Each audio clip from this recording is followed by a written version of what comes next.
We were treated to one heck of a basketball game tonight north of the border in Toronto, Canada, between the Sacramento Kings and Raptors. Unfortunately, no beam in the Sacramento sky tonight. The Kings lose in overtime, 131-128, and they can point directly to self-inflicted mistakes. You are listening to Locked On Kings.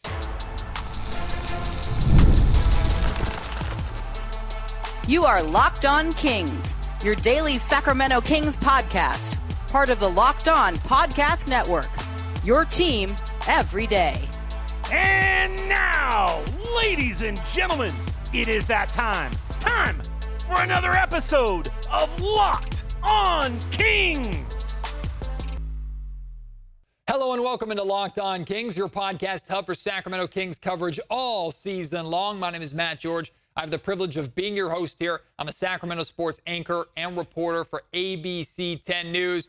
And we got a lot to talk about from tonight's Sacramento Kings loss to the Toronto Raptors. This game went to overtime. In many ways, it didn't have any business going to overtime. And in reality, you watch a game and sometimes the appropriate result happens, right? It's appropriate that the Kings lost this game. It's appropriate that the Raptors were able to hold on and win this game. Not because the Raptors are a better team than the Sacramento Kings, not because the Kings should have lost this game coming into tonight.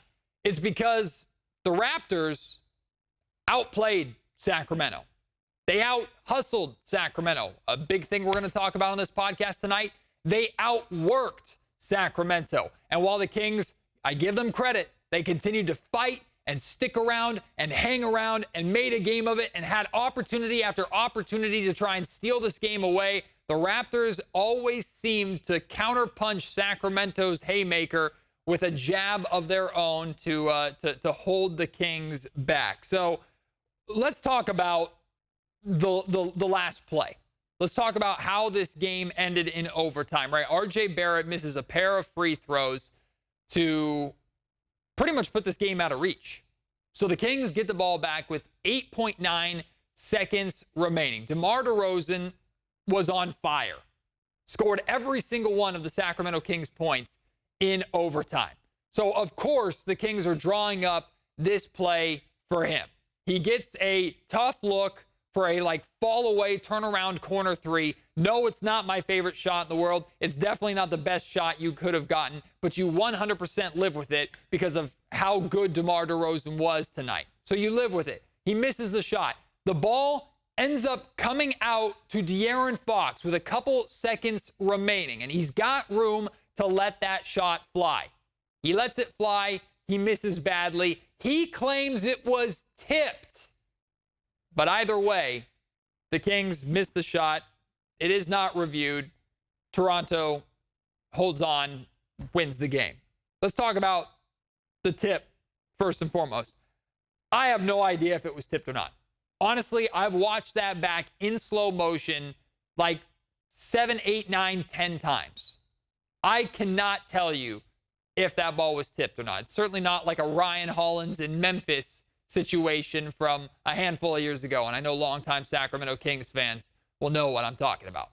This was, if it was tipped, it was as marginal as it gets. And in real-time action, I don't blame NBA officials one bit for not calling it a tip. Now, on one hand, with how bad De'Aaron Fox missed the shot, I believe it was tipped in the sense that Fox, even with the bad night that he was having from three-point range, Fox doesn't miss shots that badly. Certainly not a straightaway three. So that makes me think he's right. It was tipped with how badly he missed the shot. But again, you go back and you watch the replay. That tip was so marginal. Yes, that can throw off a shot, but the shot was missed so badly that I don't think a teensy-tiny marginal tip made that much of a difference. If that ball isn't tipped, I still think he misses it right and rims it out, and the Sacramento Kings lose. Now, a lot of people, from what I'm seeing, at least on social media, I know it's a loud minority of you, not all Sacramento Kings fans, but a lot of people are very frustrated and upset with De'Aaron Fox tonight. Fox didn't have a good game. We can call it like it is. He shot terribly. Made some really, really bad turnovers. He had one catastrophic turnover in overtime where he just straight up threw the ball to the Toronto Raptors when the Kings needed a big bucket. and that caused the Raptors to go out and get a bucket the other way, which I thought actually was the dagger. Turns out that somehow the Kings still managed to maintain a little bit of a pulse and keep life. But look, people are going back and they're looking at this final play by De'Aaron Fox, and they're seeing Malik Monk also had space on the perimeter. So many people are saying, man, Fox should have swung that ball one more pass. He had time to swing that ball one more pass to Malik Monk. I understand where you're coming from. I'm telling you, I completely disagree. And I'm telling you that if De'Aaron Fox makes that pass, if De'Aaron Fox swings that ball to Malik Monk for that shot, and Malik misses, De'Aaron Fox, as the star, as the number one option in that team, who is paid big money to step up in those moments, De'Aaron Fox is killed for that. Killed by Sacramento Kings fans, killed by national media. That is the shot that he has to take. It is not a bad shot. It is not a forced shot. It is a second chance opportunity with seconds remaining on the clock, and he had as much space as he needed. Whether or not it was tipped, great defensive play by the Toronto Raptors. Regardless, Fox had the space that he needed in the moment, 2 seconds remaining. That is a guy other than DeMar DeRozan that you want taking that shot, regardless of the fact that he was 0 of 10 from three-point range at that point. He ended the night 0 of 11 from three-point range. A lot of y'all are in your feelings about this. I'm interacting with you on social media. You can disagree with me, and that's fine. Let's talk about it in the comment section if you're watching on YouTube. You can email me, mattgeorgesports@gmail.com. If you want to talk about it, let's talk about it. But I'm telling you, you have to 100% live with and trust De'Aaron Fox in that moment, regardless of what's happened in the game. Because how many times in Fox's career has he hit big shots like that? Hell, De'Aaron Fox last night led the Sacramento Kings with a massive fourth quarter and a 31-point performance for the Kings to hold off the Atlanta Hawks and win that game in Atlanta. Literally less than 24 hours ago, Fox was the man in the fourth quarter. And even in this game tonight, Fox had 14 points on 5 of 10 shooting in the fourth quarter. Yes, he had bad assists or mistakes, bad turnovers. Yes, he had some missed shots throughout this game, shot terribly from three-point range. I get it. But he stepped up in the fourth quarter. The only reason the Kings were in that position to begin with, it wasn't just all because of DeMar DeRozan. A lot of it was because De'Aaron Fox really got going. In fact, De'Aaron Fox had a bad turnover earlier on in the fourth quarter. And after he made that turnover, he clearly turned it on, made up for that mistake that he holds himself more accountable than any one of us can. He knows that was a bad turnover. He knows his 5 turnovers tonight were inexcusable. But he stepped up in that moment, and he led the Sacramento Kings back into this game, gave them a chance. You 1,000,000% live with that shot from De'Aaron Fox. You want him taking that shot. It doesn't mean that I don't trust Malik Monk, who had a fantastic night tonight. That's not the point at all. That's not what Malik Monk's job is for this team. That is De'Aaron Fox's job. That is the spot. It's not like he stood there and dribbled and dribbled and dribbled for 10 seconds and then chucked up a shot. That's not and Malik Monk was standing there wide open going, Fox, pass me the ball. That's not the case. The ball was tipped out to De'Aaron. There's 2 seconds left. He's got space, straight away 3. You take that every time and you live with the results 100%. He missed the shot. It sucks. Move on. That's how, normally I don't try and tell you how to feel. That's how you should feel about that shot. You can be frustrated because of how Fox played. And yes, Fox was largely responsible for why the Sacramento Kings lost. But the Kings' turnover problems in this game, which we'll get into, it was contagious. Everybody was coughing the ball up. Everybody was playing terribly when it came to their mental focus and the dumb, self-inflicted mistakes that Sacramento made throughout this game, not just in the fourth quarter. You 100% live with that shot from De'Aaron Fox. You're okay with it. And by the way, the guy who everybody is talking about as the hero tonight, and I'm going to talk about him as the hero too because DeMar DeRozan was incredible. DeMar DeRozan had 6 turnovers. De'Aaron Fox had 5. So don't be getting on De'Aaron because I know he shot the ball bad, but don't be getting on him for his turnovers and dragging him through the mud because of that. But singing the praises of DeMar DeRozan, who was fantastic when DeMar turned the ball over more than De'Aaron Fox did. I know some of De'Aaron Fox's turnovers were a little more crucial in big spots. It's unfortunate. He's human. He makes mistakes. He's not going to be perfect every single time. And I'm a little bit disappointed and, yes, frustrated by the anger and venom that I see from Sacramento Kings fans. Again, I'm not saying that's all of you. Maybe it's just a loud minority of you. But some people that are talking about De'Aaron Fox and talking crap tonight about Fox, I think is just foolish and silly. You absolutely live with that best shot, that last shot. Here's the way you sum up this game for the Kings. You love the fight, right? The Kings fought and fought and fought and fought and fought. Second night of a back-to-back, multiple times where this team could have folded, just packed it up and said, damn it, we don't have it tonight. They didn't do that. They continued to fight. Here is what you live with. You 100% live with the fact that the Toronto Raptors hit big shot after big shot after big shot, not just in overtime, not just in the fourth quarter, throughout this game. They took multiple double-digit leads. The Kings would get it back to 4 points or 3 points or 2 points, and Toronto would take a timeout and come out of that timeout with a 6-0 run, or hit a big shot to shut up the Kings or stop the Kings' momentum and get their crowd back into it, right? Now, we can talk about, and we're going to talk about, the Kings' three-point defense because this is a problem. It is 100% a problem. But the Raptors, you tip your cap and, like, shout out Grady Dick, shout out R.J. Barrett. Like, all these guys stepped up and hit some big shots. So you can live with that. You absolutely can't live with the turnovers and the mental mistakes by this Kings team. 18 Kings turnovers, the vast majority of them unforced. That led to 26 points for the Toronto Raptors.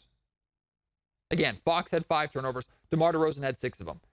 All these mistakes that the Sacramento Kings were making, mental errors. I get this team is probably tired. They landed in Toronto at 3 o'clock in the morning after last night. Yeah, the schedule makers kind of screwed Sacramento over by going from Atlanta to Toronto, then now back to Miami. It sucks. Deal with it. It's not an excuse. And I know the Kings aren't using it as an excuse, but they came in tonight's game clearly not locked in, clearly mentally fatigued, and they didn't do what we have clearly talked about so far in this season as the key to Sacramento Kings' success. It's their approach, how they approach the game. They were not ready. They were not correct with their approach. The Raptors were, and they lost because of it. I'll dive into that approach again and what the Raptors did that the Kings did not in just a second.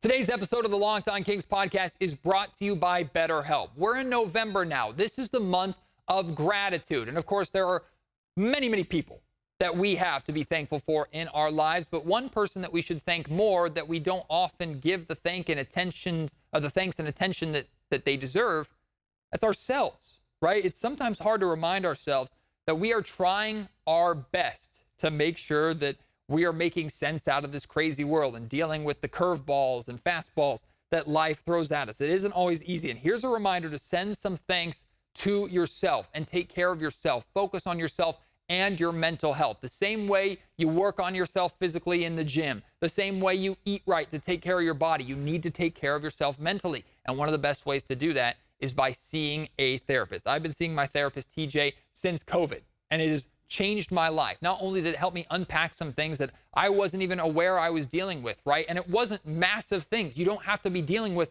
massive issues in your life or significant trauma to go and see a therapist. We all deal with our own baggage. We all deal with issues, and we need to talk to someone about them. So licensed professionals like therapists can help you not just work through those things that you're going through, but help give you the life skills to handle the future curveballs and things that life throws at you. Because as you know, those things don't just stop even when you work on them. If you're thinking about starting therapy, give BetterHelp a try. It's entirely online, designed to be convenient, flexible, and suited to your schedule. Just fill out a brief questionnaire. You'll get matched with a licensed therapist and switch therapists at any time for no additional cost. Let the gratitude flow with BetterHelp. Visit BetterHelp.com/LockedOnNBA today to get 10% off of your first month. That's BetterHelp.com/LockedOnNBA. Handful of episodes ago, I talked about the key to Sacramento's success this season. And it was a line that I took from both Kevin Huerter, who did not play tonight, he was out with illness, and De'Aaron Fox. They talked about not allowing their opponents to outwork them. That is the approach that they brought into every single one of the 3 straight games that they won heading into tonight's game. But they didn't have that approach tonight. The Kings got completely outworked by the Toronto Raptors, who came in tonight's game also on the second night of a back-to-back on a 5-game losing streak, and they stepped into a game that was already very emotionally charged because of Vince Carter's retirement, which, by the way, Kings legend for one season. Shout out VC. It was great to see the emotion. I know that halftime took for freaking ever, but it was great to see the emotion and how much that meant to Vince to have his number 15 retired there in Toronto where his career began. Awesome moment, awesome night for Vince Carter. But there was already kind of that level of charge to this game and the guys wanting to show out for Vince, who was there, and Tracy McGrady, who was there, and other Raptors legends who played with Vince during that time. And you came into this game and you allowed that team to outwork you. And in fact, you fed into that energy. You kept fueling the fire that was motivating this young Raptors team by shooting yourself in the foot over and over again with careless turnovers, allowing the Raptors to get out in transition and score a lot of points off of those turnovers and keep their energy up, right? Again, I give credit to the Raptors in a lot of ways. At times when they needed big buckets to stop Sacramento's pushes, when they lost the momentum and the Kings were turning the ball over a little bit less, they still had some big shots and had some big moments. But the Kings killed themselves tonight because mentally they weren't locked in, and on top of that, they got physically and mentally outworked by Toronto tonight. The Raptors came into tonight 27th in the NBA. I know small sample size. 27th in the NBA in three-point shooting. They shot 17 of 37. That's 46% from three-point range in this game. At some point, it's not bad luck. It's a trend. And we're well past this point. Right? We are well past this point because this has been an issue for years with the Kings. The Kings are a shooter's get-right game. If a team is struggling to shoot the basketball, they somehow seem to figure it out against the Kings. Back during preseason and during training camp, we had members of the Sacramento media had a really, really incredible opportunity to get a walkthrough of the Kings offense and the Kings defense by Jay Triano and Luke Laux. I will not share with you the things that they shared with us in confidence, but they did this not to give us all the answers. They did this to give us an idea of what they're trying to do so we can speak on it accurately and appropriately. And as Luke Laux, who has taken over the defensive responsibilities from Jordi Fernandez, who is now the head coach of the Brooklyn Nets, as Luke was walking us through the defense, we had the opportunity to ask questions. And one of the questions I asked Luke was, when a scramble drill happens, is that at times intentional because of the way that you're switching and moving and defending the paint, or is that a breakdown? And Luke had a really good, long, in-depth answer to that. Again, I can't share everything, and to be honest with you, I don't remember every little bit of it. But what I do remember is him essentially reaffirming what I was thinking. When the Kings are forced to scramble, especially on the perimeter, a breakdown happened. And it feels like, I might be wrong, it feels like the Sacramento Kings are scrambling damn near every possession. That there are defensive breakdowns happening damn near every possession. And they're more often than not resulting in open threes and made threes by their opponents. Sometimes it's obvious where the breakdown is happening. Sometimes it's the Kings allowing paint touches and sprays, which happened from time to time tonight. But whether it was the Kings helping, over-rotating, falling asleep, my God, the amount of times, especially early in this game, the Kings got beaten by backdoor cuts was ridiculous. But when the Kings are forced to switch and rotate hard and scramble, it's a defensive breakdown. And it's resulting in a lot of open shots, and in this case, made shots for the Toronto Raptors from three-point range. The Kings need to clean this up, man.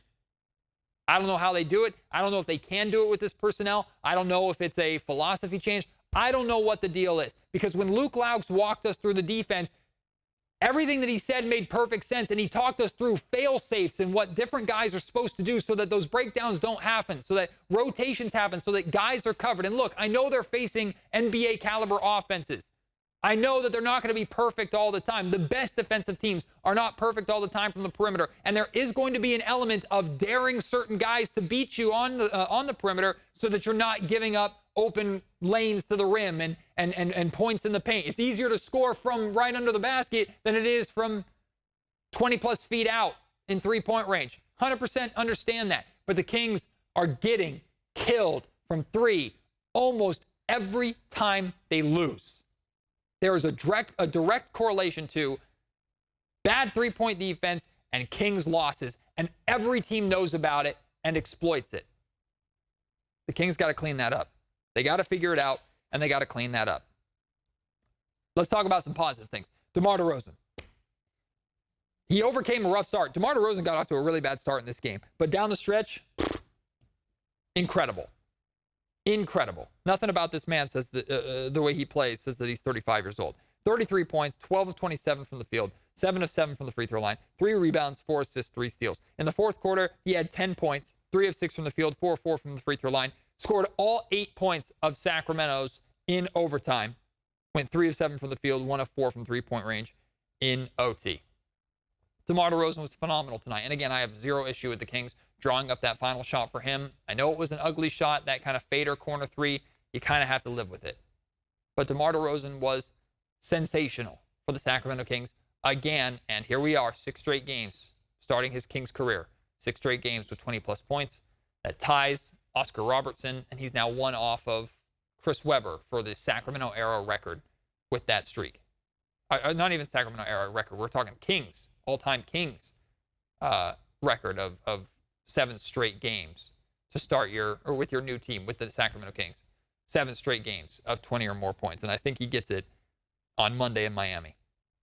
Of course, with everything going on in Toronto, Drake was sitting courtside, and dude's such a clown, man. I guess I like some of Drake's music. I didn't like. I think Kendrick Lamar absolutely bodied him in their hip hop beef that they had. Look at me. I'm not the right guy to be speaking on hip hop beefs or anything like that. I am a Kendrick Lamar fan, 100%. Not really a Drake fan. So I already don't really like the guy that much. But apparently Drake said on the Raptors broadcast that if the Raptors ever retired DeMar DeRozan's jersey, which, by the way, DeMar DeRozan is like #1 in so many different statistical categories and legacy categories with the Raptors, #1 in games played. Like, he is a Raptors legend, and he was drafted by the Raptors. Drake said that if the Raptors ever retired DeMar's jersey, that he would climb up to the rafters and take it down himself. And then there was a camera that caught Drake at the end of the game. After DeMar DeRozan walked by him, he said, like, under his breath, something slick to DeMar, talking you-know-what to DeMar. Drake is so far beneath DeMar DeRozan, it's funny. Because DeMar went in there, yes, the Sacramento Kings lost. DeMar went in there and gave the Raptors fans that love him a show and shut up all the haters like Drake, who just sit there and run their mouth because they got nothing else better to do with their time. So DeMar DeRozan was fantastic in this game. Domantas Sabonis triple-double, 17 points, 5 of 10 from the field, 20 rebounds, 7 of them offensive, 10 assists, 3 turnovers. This note from Frankie Cardicelli of Sacktown Sports. It's his 60th career double-double, which breaks a tie with Larry Bird for the 10th most all-time in the NBA. I will say he only shot 10 shots. I would like to see him get back to the offensive aggressiveness and the amount of shot attempts that he had in the first 4 games. Now, I know as Fox is shooting more and DeRozan is shooting more, that means less shots for other guys, and Sabonis has to kind of take a back seat. But Domas was so good offensively for the Kings in those first 4 games that these last 2, I think it's finding a balance, right? It's not that he played bad or that he was passive, but I would like to see a little bit more of that scoring from the first 4 games than what we saw in these last 2 from Sabonis. And Malik Monk. Malik Monk really carried the Sacramento Kings back into this game multiple times, right? When DeMar DeRozan and De'Aaron Fox were struggling early on, Malik Monk was the guy picking up that scoring load and stepping up in a major way. He had a cool 21 points off the bench, 9 of 16 from the field, 3 of 7 from three-point range, 4 rebounds, 4 assists, 2 steals, and only 1 turnover on a night where the Sacramento Kings were horrendous turning the ball over. And Malik is a guy that likes to be flashy. Malik is a guy that has the ball in his hands a lot, and he only turned the ball over 1 time. So great game from Malik. We got to talk about Kevin Huerter being out and Mike Brown's decision to start Doug McDermott.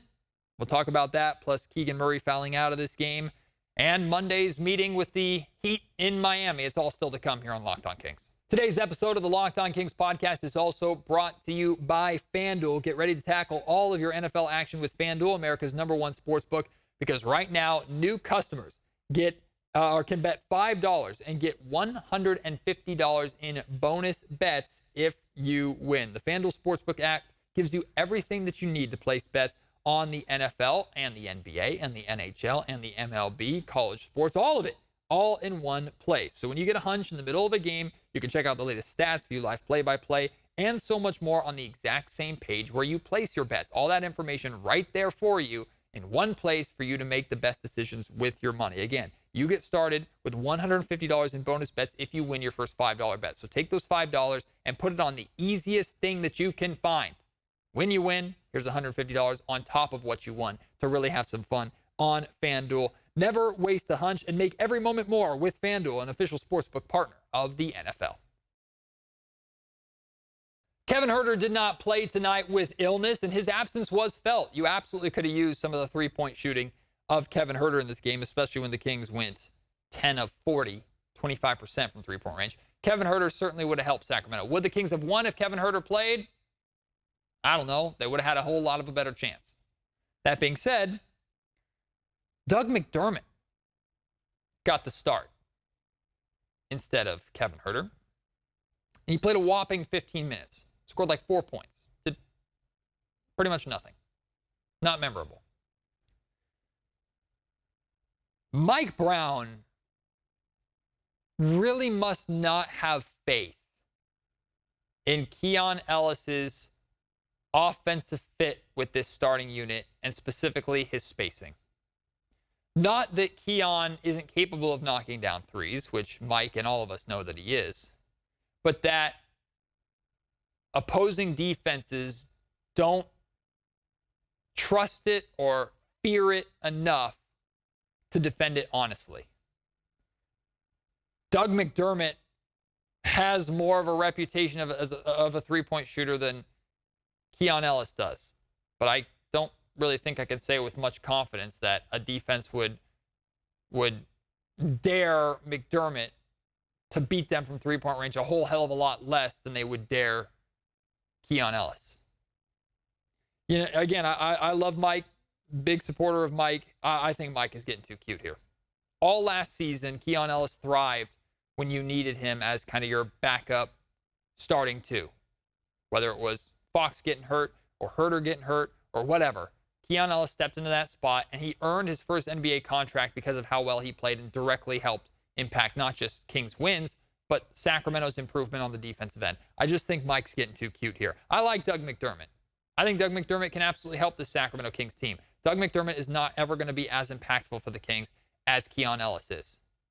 And if Doug McDermott's purpose for being out there over Keon is because he creates a little bit more spacing, I didn't see the Kings really taking that big of an advantage of it. So I think Mike Brown's getting too cute with this. Just start Keon Ellis when Kevin Huerter. Like, if Kevin Huerter's your guy going forward, and it seems like he is, that's fine. Go for it. No issue with it. That ship has kind of sailed with me. I know Malik Monk is your sixth man. That's where you see him. That's his role. Okay, fine. And at least Keon Ellis played in this game. Tonight he had 8 points, 3 of 6 shooting from the field, 1 of 4 from 3, 2 steals, played 26 minutes. So he played a pretty decent amount and was on the floor in clutch time, especially after Keegan Murray fouled out. Just start Keon Ellis in that spot. Like, I don't think we have to get cute. We have to overthink it. What are we doing? Keon Ellis is at least a good enough three-point shooter to where I believe he will make teams pay. Especially last night in the first quarter, he had a couple of threes and had 10 points in the first quarter during his playing time. He's capable of holding a defense and keeping a defense honest with that starting unit on a irregular basis when you have injuries. So I hope next time, not that I hope to see Kevin Huerter out again or De'Aaron Fox out at any time soon, but if it does happen, I hope next time Mike will make the right decision and have Keon Ellis back in that starting spot. Keegan Murray made some big plays in this game tonight as a whole. 16 points, 6 of 12 from the field, 2 of 6 from three-point range, 10 rebounds, 2 assists, 1 steal, 1 block. His block in the fourth quarter was huge during the Kings' kind of push to get back into that game and force overtime. The Kings do need him, though, to start knocking down threes. Like I said, as a team, they were 10 of 40. Keegan, again, was 2 of 6 from three-point range. Keegan is a very, very, very, very important part, essential part to Sacramento's three-point offense. I know he's being asked to do more, and he's doing well, doing more, doing great on the glass. Again, 10 rebounds in this game. Another double-double for Keegan. That's fantastic. He's doing a better job scoring inside the three-point line, putting the ball on the deck, right? Making great defensive plays and having the number one defensive assignment on a nightly basis. He's doing great with all that. But the Kings still need him to knock down threes. And I hope this is just a little bit of a cold funk that he's starting the season with, because if Keegan's struggling to shoot the three, I think the Kings in general as a team are going to struggle to shoot the three. And unfortunately, Keegan fouled out. He fouled out playing the foul game, right? It was during the fourth quarter. The Kings nearly forced a steal. Keegan was forced to foul RJ Barrett, fouled out of the game, and that sucks because the Kings really could have used Keegan Murray to defend RJ Barrett in overtime. Keon did as best as he could, but RJ is a lot taller and longer than Keon. Keegan was doing a good job on RJ tonight. So the Kings really missed Keegan in overtime.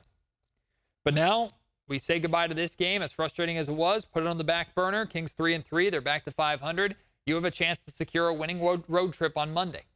Or you come home under 500 again. Now, I know the Miami flu is a thing. The good news is the Sacramento Kings are spending tonight in Toronto. They're not flying to Miami tonight. They're spending tonight in Toronto. They'll fly to Miami tomorrow, probably get a practice in or whatever. Spend the night in Miami tomorrow night, and then they'll play on Monday before coming home. I know it's Miami. I know there are temptations. I don't want to hear a damn thing about Miami flu. I don't want to see the Sacramento Kings look as mentally fatigued or not locked in to this game as they did tonight. The Miami Heat are a better team than the Toronto Raptors. I don't think they're a great team, but they're a better team than the Raptors. I know Miami is a difficult place to play. Just look better. If you lose because of circumstances, whatever. But you got to look better and take much better care of the basketball than you did in tonight's game. So we'll see how the Kings do on Monday. Of course, I'll have a post-game pod after that. And then the Kings return home, have a rematch against the Toronto Raptors the night after election night on Wednesday next week inside the Golden One Center. Looking forward to being at that game. I have a feeling that game is going to go very differently for Sacramento than tonight's game win against the Raptors. I mean, I'm going to call my shot now. I think the Kings are going to beat the Raptors, and maybe by double digits in Sacramento. I don't think the Kings are letting the Raptors do to them tonight or next week in Sacramento what they did tonight on Vince Carter's night in Toronto.